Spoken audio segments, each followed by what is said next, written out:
smiling like a shark in a shrimp tank. Big fish, small pond in the shrimp tank. When it's sink or swim, only option is to win. In the murky water, not a thought of giving in. Welcome to the shrimp tank. Want to put it all together, this is big things. Doing big things, we ain't in the same league. Running a campaign, Roadie 2016. Like a phone that died, putting me in charge. I'm a general, from the front, I'ma lead the charge. Like a federal, fell on my lap, never. Going hard as ever. Good afternoon, everyone. Welcome to another episode here on the Shrimp Tank, powered by Celsius Beverage.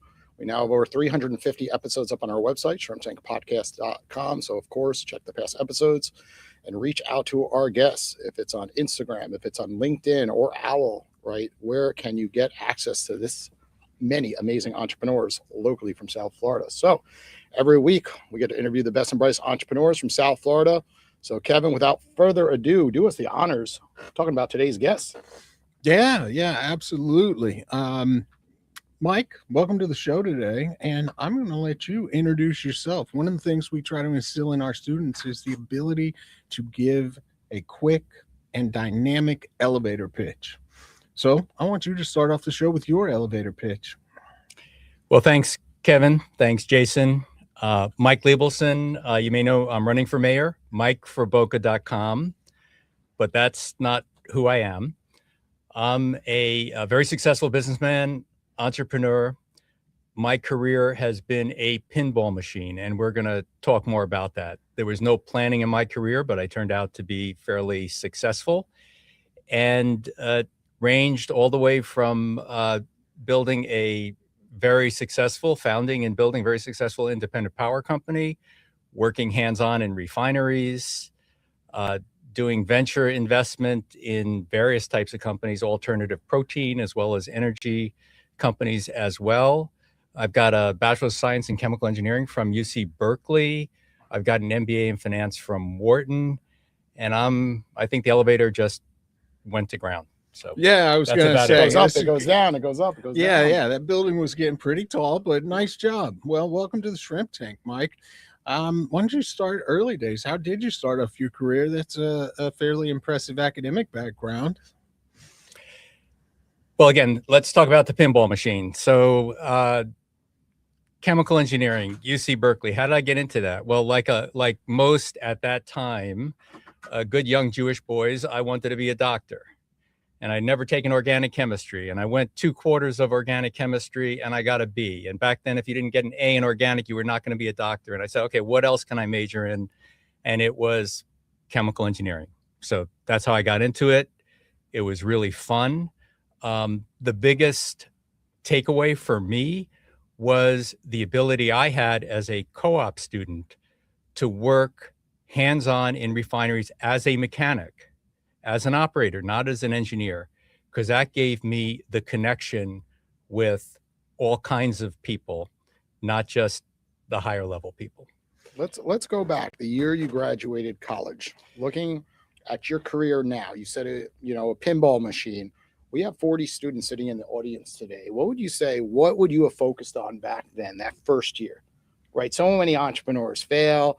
And they have learning lessons, and they're like, oh, what I should have been doing is building relationships. What I should have been doing is working for a big brand to learn from them and make my mistakes there before I go out on my own, for an example. So if you could go back in their shoes, what would you advise them to do their first year out of college? First year in college. Out of college. They graduate. A lot of people are seniors in this room. They're all taking this entrepreneurship class as an example. Most of them are going to pass it too. So yeah, Kevin's their professor. They will graduate at some point, hopefully. Yeah. That's a good question. Yeah, it is. Not one I anticipated. I think the world has changed, as you all know. Yeah. There's been a big pivot. There's something in my vernacular. Again, I don't want to insult anybody here. But in my vernacular, I use the term screen people.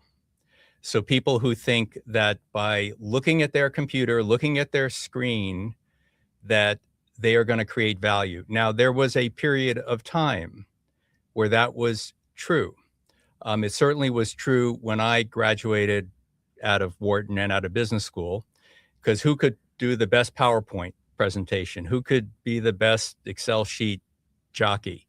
And then you started out at some kind of low level in some consulting firm or investment bank, and that was the value to you. But you're a screen person. As you all know, with AI, that's going away. The value of being a screen person is going to go down and down and down. So what's not going to change with AI, and what is going to continue to be valuable? And what that is going to be is in-person, personal interactions, learning how to sell, learning how to connect with people, how to develop your product and then get it to market. But let's not talk about development. Let's just talk about that in-person interaction. I was a nerd growing up. My wife, who's here, would say I'm still a nerd. But what I learned was on-the-job training, a company called Air Products and Chemicals, where I thought I was a brainiac, and I developed some great way to capture carbon dioxide out of fluidized bed cat cracking plants. And what I did was I went and visited about 100 refineries in the United States and tried to sell that concept, sell that product.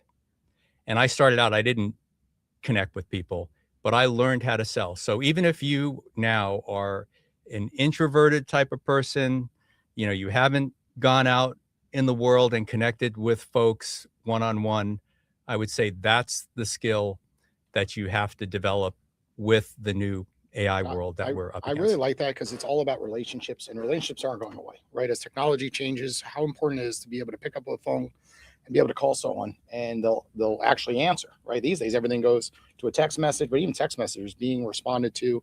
And maybe you are an introvert and you don't like going to networking events. Like everyone says, go to networking events right after college, meet people. Maybe that's not for you, but like think about sports like pickleball, right? Like you could just say, okay, I like pickleball, but naturally you get to meet so many characters through pickleball. And before you know it, those relationships turn into business partners and give you guidance along the way, right? Kevin's pickleball. Yeah, right, absolutely. And Mike, that's a great answer. A lot of stuff has changed. I mean, I'm using AI to do all sorts of stuff. So I like that term, screen people. I haven't heard that one before. But at the same time, not everything has changed. Those relationships remain important. And fun fact, you'll appreciate, Mike, organic chemistry still used to kind of screen people out of medicine even today. So that is still a class at the university that that not everybody is made for. So fast forward a little bit. Tell us about, what happened at those companies, how those things played out, and a little bit more about your entrepreneurial career. Yeah. So look, I've worked a lot of different places, but let's just start with where I was very successful monetarily and elsewise. I co-founded a company called LS Power Corporation. I'm the L in LS. And what LS Power did and does is it built utility scale generation plants around the country, lower cost power than the utilities could do. But we did that at a time, and maybe this is another message for you. When we did it, nobody had heard of an independent power company doing this. Nobody was financing those plants. So we had to create and develop contractual structures to enable what's called today project finance, because we had no money, right? My partner, we raised $1 million from a guy and $1 million from JP Morgan Chase. It was their first venture investment. That $1 million JP Morgan Chase put into our company paid off as $276 million over 12 years. And when we got into it, we were having to create the market, create the business, create the ability to do project finance. So always keep, if you've got an idea and a concept, you work really hard, you can do the creation on your own. I guess that's the message. Yeah, and so many of the students in here are familiar with that concept of having no money. That's something that I believe resonates with them. I know it did with me when I was in college. So that'll happen.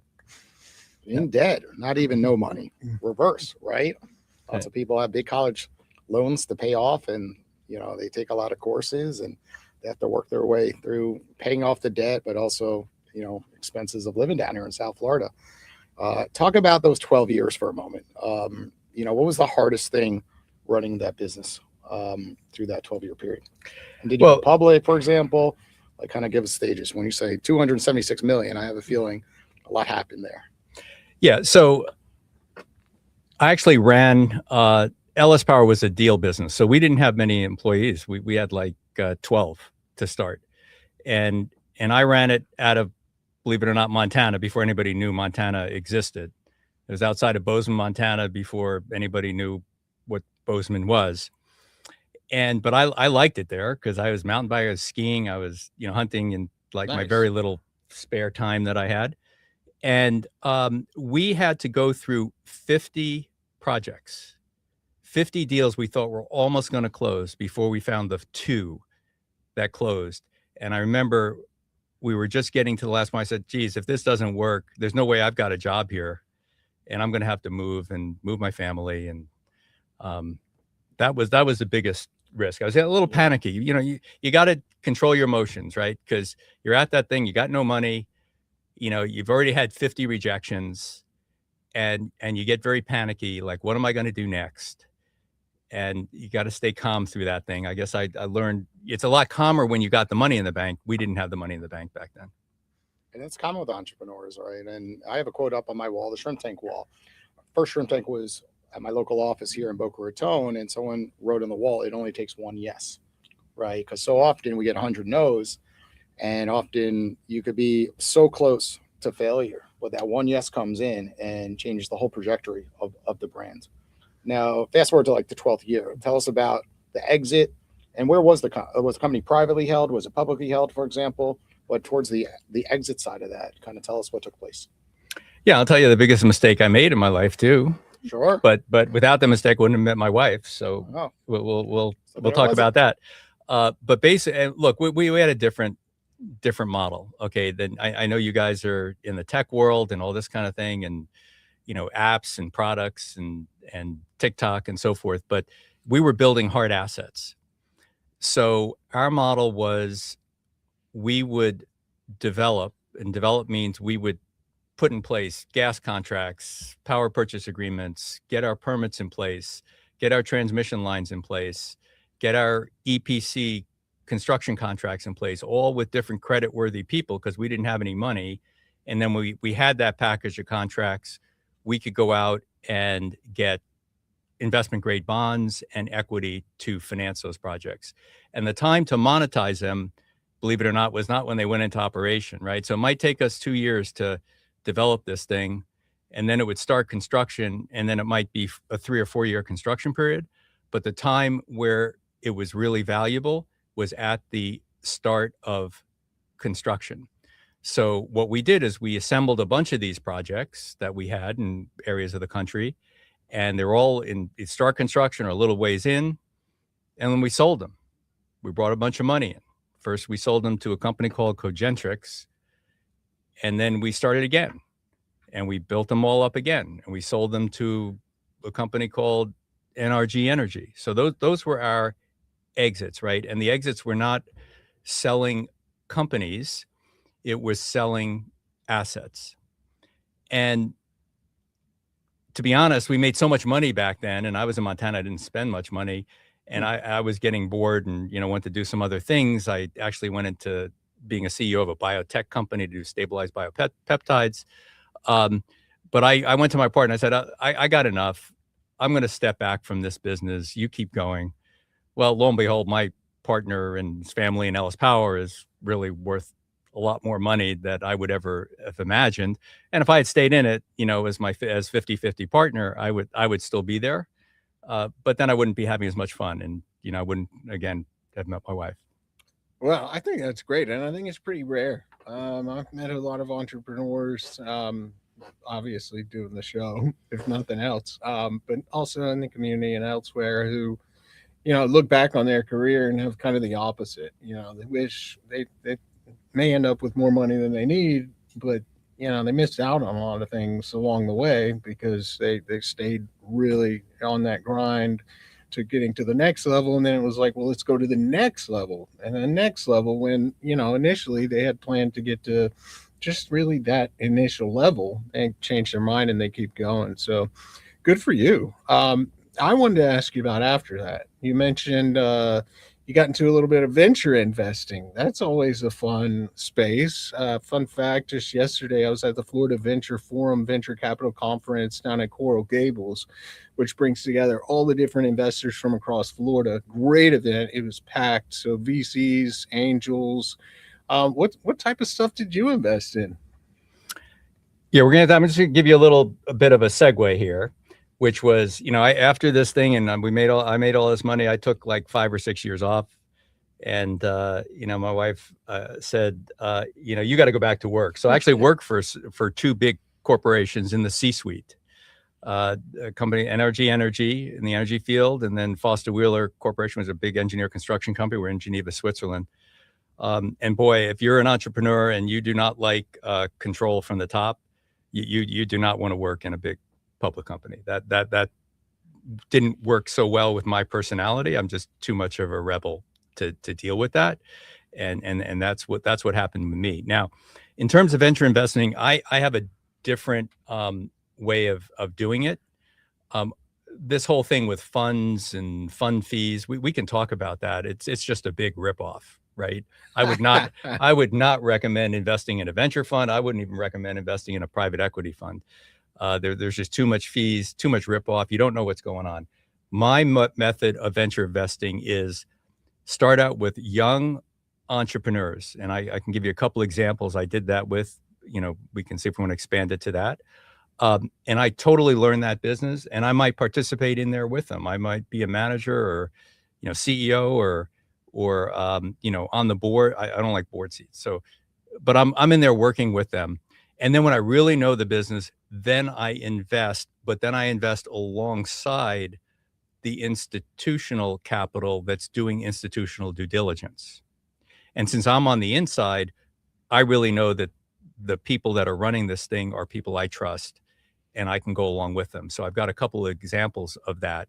I made one big mistake, and the reason I wait for that institutional round is I pumped a lot of money into this, you know, biotech, you know, stabilized biopeptide company, you know, with a guy who is just a great salesman. And in Florida, be careful, there are a lot of great salesmen. Oh yeah. There are a lot of great salesmen. Look at the people who are executing, not the salesman.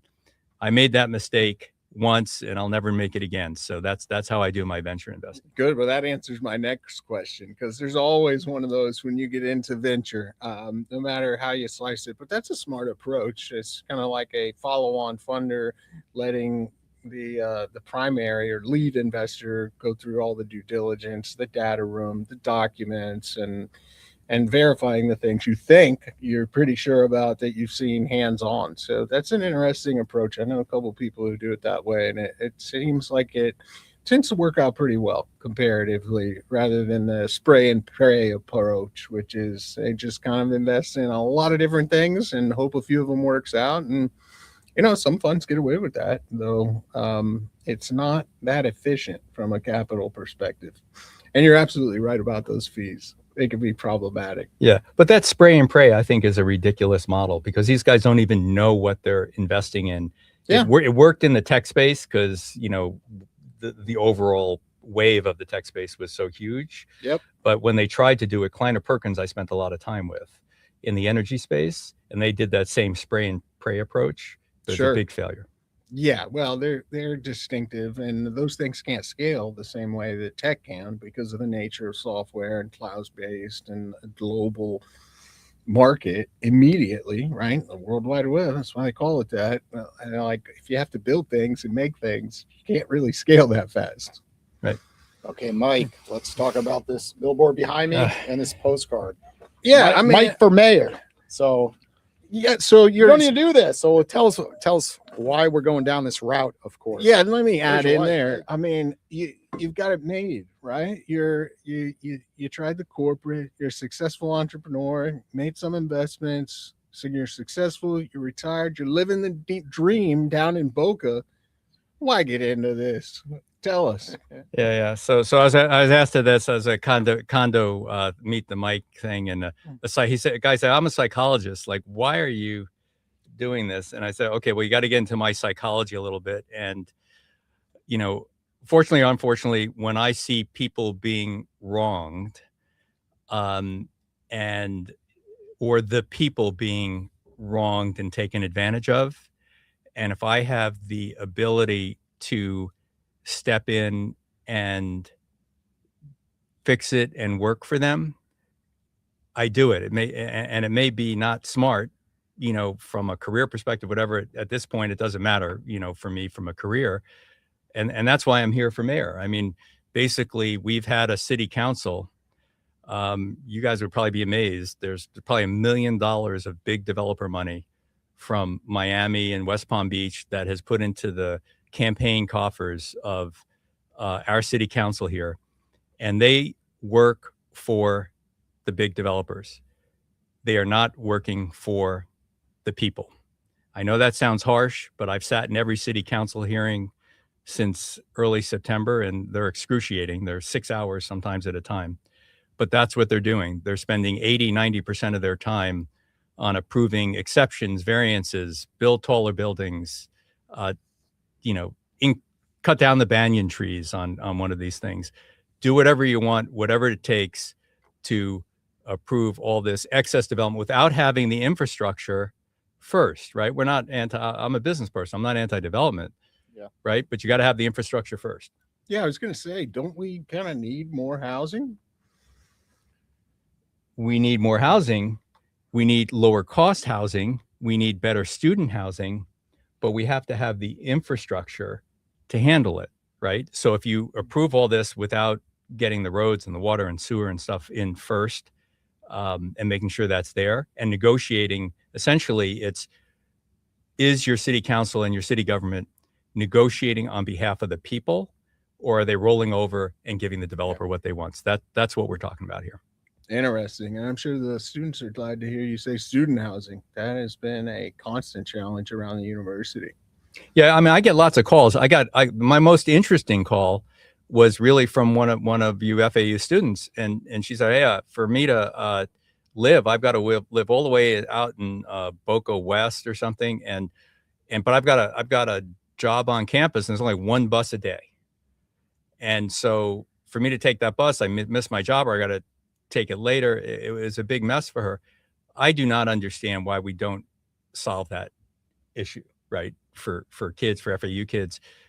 FAU is a big component of quality of life for the city of Boca, both in terms of cultural education, everything that FAU is. Yeah. But it's also impacts what, we hear, which is the traffic issues, the quality of life issues and so forth.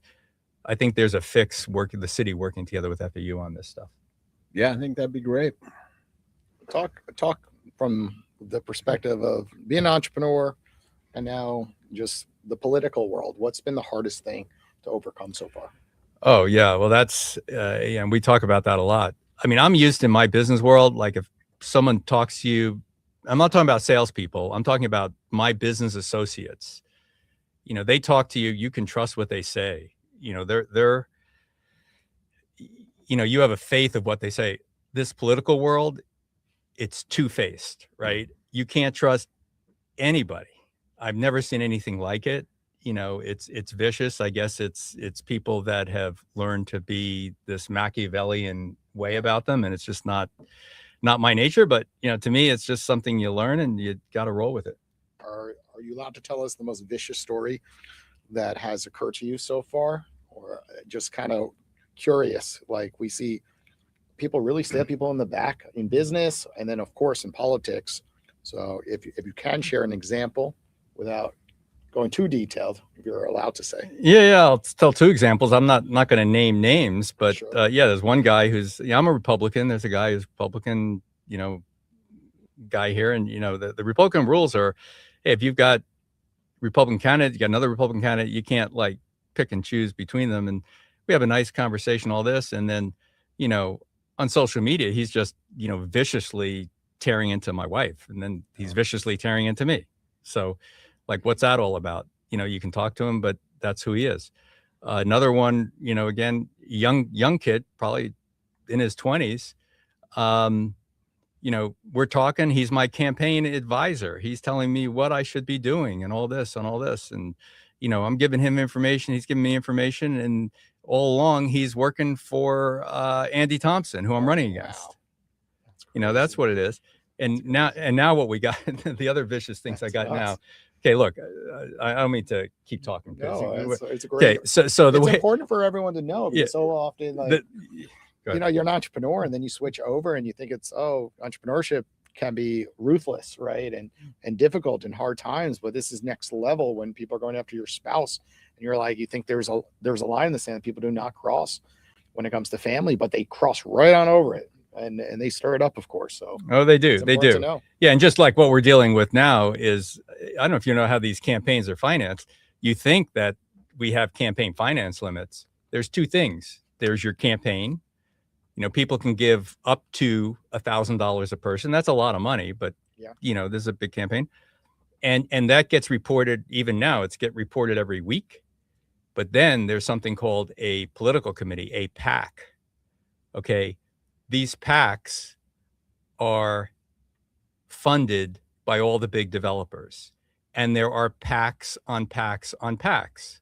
So my opponents have a PAC. One particular opponent has a PAC, and the guy who runs that PAC runs another PAC, you know, which has got huge contributions from developers, that has another PAC that has huge contributions from developers. And I get all these attack flyers, and they're from another thing called a 501c4, which is run by that same guy. And, you know, when I put something out, it's got my name on it. I'm used to taking responsibility for myself in Sure. business. This just has that PAC on it. So we have to deal with that stuff. Mhm. Yeah. But Well, you know, I'm a pretty clean guy, so they don't have much to go after me on. So that Sure. they try to find things. Yeah. well, that's good news. Well, I know the students have some Yeah. questions for you, Let's bring Mike. them You on ready up. to take some Yeah. questions from the audience? Oh, and even a very special guest has got a question. So this is gonna Okay. be a good one. To his wife. Mike, thank you for coming. My name is Douglas Muir. Hi, Douglas. What we do in this class is in entrepreneurship is we have them interview potential people who will buy their services or product. So I want to tell you, you can interview me right now because I moved my hedge fund from 40 Wall Street down here in April 2020. And it's the best move I've ever made. By far, best move. Not just taxes, but just, you know, it's the best move I've ever made. And why do I love it down here so much? And it's the main reason is because this is a town. It's not a city. So let's just make that very clear. And we want to keep it a town. And so my question to you is, you've heard about, and you spoke eloquently about this.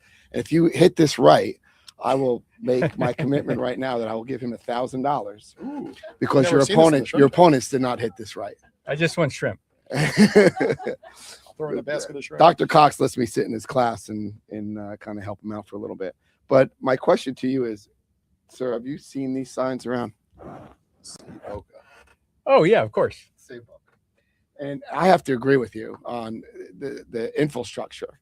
And like you look at some of these people and you're just like, are you kidding? I'm an entrepreneur. Like, how do you not see this?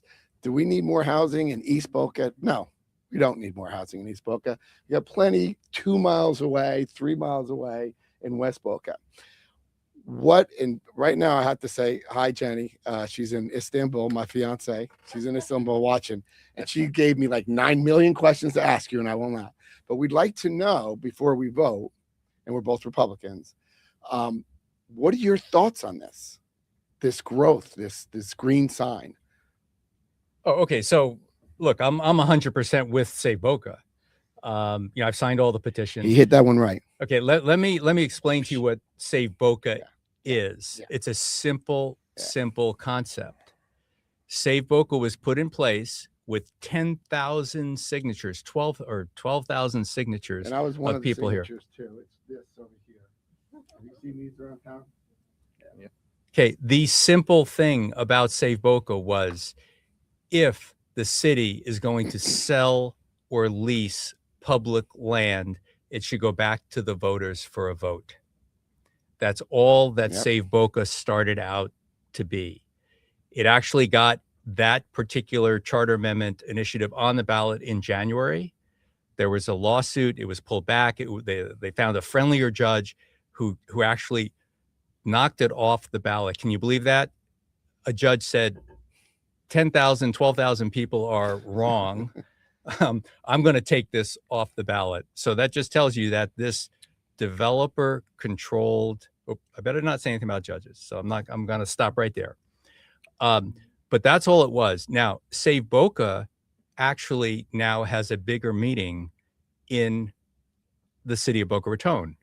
It is a brand, and it is a brand that fits with people's overall kind of uncertainty about the shifting ground around all this overdevelopment, uncontrolled overdevelopment, traffic, tremendous changes to quality of life that have existed, that have happened here in the city in the last 3 years. So that's what Save Boca means now as a brand, and I'm 100% with the brand. They don't endorse a mayoral candidate. They just think it's just too political. Yeah. But that's what that is. Well, I want to thank you, and I want to get your information to make that donation in person to you. Say that Thank on you the so mic. much. Say that into the mic so the audience could hear. So I made a promise of answering the question right, and Mike answered the question right. And he's with Save Boca, and I'm going to donate $1,000 to his campaign. And better yet, I'll vote for you. Thank you so much. And anybody else, MikeForBoca.com, there's a donate button. That's the easiest way to do it. All right, let's get to some actual student Give questions. you a real buzzer. There you go. There you go, buzz. Okay, students, come on up. Hi, my name is Ian. Hi. Ian? Ian, yes. Yeah. My first question would be, what would be your top priority in your first year as mayor if you were to be elected? This city has to have its ship turned around. So the first top priority is completely change the agenda, which right now is 8 meetings a month, 4 deputy city managers making $300,000 plus, all geared towards an agenda, which is approving development stuff. So what we're going to do first is we are going to prioritize the people, and we are going to put lists of things that are most important for people, and that's what we're going to talk about. Now, in terms of my own personal view, is we need to bring in the best urban planners in the country. And look, I am against consultants and spending years consulting, so we'll give them 3 months, and maybe we'll just start with downtown. Come up with a plan, work with people, not just these few people that show up at hearings. We somehow have to branch out, bring in people, work with people, come up with a plan. And this is a message for everybody. Plans and talking and studies, this is what this council does and a lot of government does. It's all about action, right? The plan has to be reduced to actions. This is a strong city manager government, even though you would think it's a strong mayor government right now. And you've got to say, city manager, these are your priorities. Implement these actions that came out of this urban plan that we've just created. And you have this much time for each action. And you have key performance indicators, and you got to do it. So to me, we've got to get our hands around what do we want Boca to be first. Right now, it's just these ad hoc things that are happening. Okay, thank you. My second question would be, is there anything that stands out from you from other candidates? I take $0 from developers. My main candidate competitor, Andy Thompson, is taking hundreds and hundreds and hundreds of thousands of dollars from developers. And a lot of those developers, or most of them, are actually from outside of Boca. So because I'm not taking that, I'm not compromised. I'm going to work for the people. That's one of the biggest things. Okay, thank you. How's it going? My name is Kevin, and my question is, since you're running for mayor, I thought it would be pretty cool to ask you what government regulations have had the biggest impact on your energy company?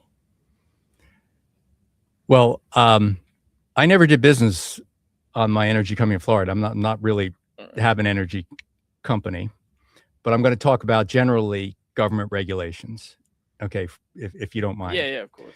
So we have a situation in Boca where the retailers, the restaurants, small business, homeowners, rental folks, and so forth, I call it regulatory suffocation. They are continually held to these regulatory standards, that are coming out of the city book. And it makes it very difficult. You can't get a sign. Our son has a Pilates studio, a very successful Pilates studio here. I think it took him 9 months to get a sign.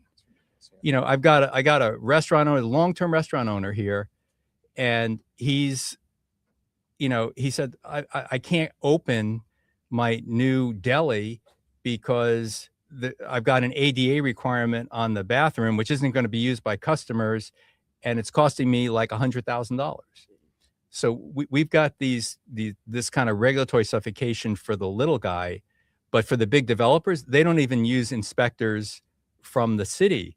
They get their inspectors from Tallahassee, right? And they all come in. Now, we do have one big building that was Tallahassee inspectors that actually has got structural issues downtown. I don't want to name it, but everybody knows what it is. New building. And we've got to fix that. We got to make it easy for business to work, to do what they need to do. Time is money. We used to have a term in my business called time kills deals, TKD. It's not Taekwondo. I did Taekwondo too. TKD, time kills deals. Time kills businesses. You got to let businesses work quickly, right? You can't let government get in the way of that. There are obviously regulations, health, safety, things that are important, but I'm sorry if I went on too long, but I feel strongly about this. You can thank you so much. Yeah, thanks. Yeah. How you doing? My name's Justice. I'm not from Boca. I'm from Hollywood, Florida, but kind of the same concept you're talking about is really going down. I've lived there my whole life. My dad grew up there, been there his whole life. And it's kind of like an overstepping of government, especially when it comes to development and stuff like that. Like they're coming around to middle-class homes and they come and tell you, oh, well, your driveway is made of rock and we need it cemented. And this dude makes $40,000 a year. He owns his home, but now he has to put in a $30,000 concrete driveway. So my question kind of leads into what policies and safeguards are you going to put in to prevent the overpowering influence from the developmental people that are in City Hall? You don't have, obviously, I don't expect you to name me a full list, but yeah. So again, you've got two things. You've got kind of this city, and look, we have a great city staff, so don't get me wrong, but we've got some kind of code and some kind of attention that they've got people that they can throw lots of people at things like this, like what's your driveway made out of, right? Or do you want to put a shed in your backyard? I mean, I had the woman who runs the art show downtown. She said to me, yeah, I've got this 85-year-old exhibitor and they need to park their car to be able to move their stuff over into their exhibit. And they were hassled by 3 different people, and said, no, you got to move. You got to get out of here, right? We've got that, yet we're not focusing on these huge 14-story towers that are getting built, that are knocking down banyan trees, that are creating traffic problems and all that. So we're going to fix that. We're going to fix that code, and we have to fix the orientation of the city to focus on the big stuff and not the little guy, right? That's my view. So that kind of leads into my second question is, so I read like a little bit, I'm not super involved in politics, but I read about it.